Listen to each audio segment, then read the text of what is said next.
Okay, so now we're going to talk about interval notation, and they don't always ask us to graph our solutions. We talked about the graphing in the last video. We had an example, something like,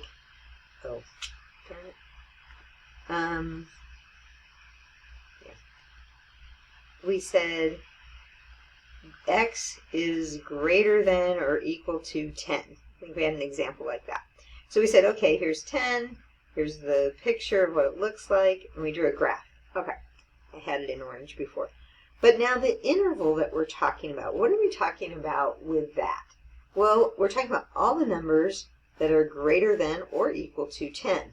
So we write that as square bracket 10, comma, to infinity, right? This is going off toward infinity. And then parentheses, okay? This is an example of interval notation. And someone looks at that and they say, oh, they're talking about all the numbers greater than or equal to 10. Okay. So we had another example. I think we had an example, 0 is less than negative 2. I think we had something like that. So, I'm sorry, x is less than negative 2. Okay, so the graph looks like, here's negative 2, and we're talking about less than, right? So we always write our intervals from left to right, okay? So I'm starting now at negative infinity, so parenthesis, negative infinity, up to negative 2, and then I'm going to put a parenthesis because I'm not including the negative 2 this time. So that's another example of the interval notation. So intervals read from left to right. Don't get them mixed up because then everybody will be confused what you're talking about. Also, infinity and negative infinity always get a parenthesis, okay? So that's a little start. I'm going to make a note over here, parentheses and brackets. Parentheses are for less than, greater than, but you also, negative infinity and infinity also always get parentheses. Always parentheses, okay? Square brackets, like this, that's for less than or equal to and greater than or equal to.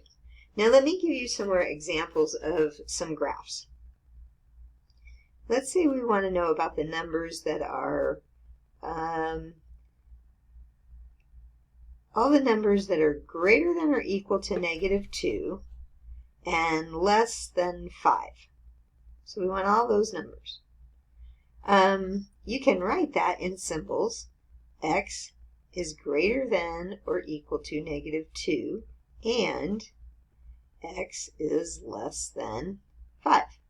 Okay, and we'll talk about that in other examples, but I want to show you how you write it as an interval. It would be written just like the graph. You can't list all the numbers that are bigger than negative 2 and less than 5. There's an infinite number of them. But the way we write the interval is square bracket, negative 2, comma, 5, parentheses. Okay? So we'll do more examples of that in other videos, but I just wanted to give you an idea that not everything always goes off to infinity or negative infinity. Now, just let me go back to this. Why does negative infinity and infinity, why do they always get a parenthesis? Because in the famous words of Buzz Lightyear, it's to infinity and beyond, right? Like you can't stop at infinity. It keeps going. So that's why it always gets a parenthesis.